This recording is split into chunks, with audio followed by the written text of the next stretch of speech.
నమస్తేనండి. ఇది చూసారా, మనము కొబ్బరికాయ పాకం అంది ప్రతి ఒక్కరికి తెలుసు. నేను స్పెషల్గా చెప్పక్కర్లేదు. తెలియకపోతే నాకు కామెంట్ చేయండి. ఇదేంటంటే మనం కొబ్బరికాయ లడ్డూలు చుట్టుగా వేడిగా ఉంటుంది కదండి.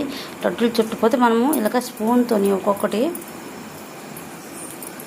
పక్కన వేసుకొని ఫ్రిడ్జ్లో పెట్టుకోవాలండి. ఫ్రిడ్జ్లో పెట్టి ఒక అరగంట తర్వాత మనం తీసుకుంటే మనకు బట్టి కొబ్బరి టైట్ అయిపోవడం వల్ల ఉండలు బాగా వస్తాయండి.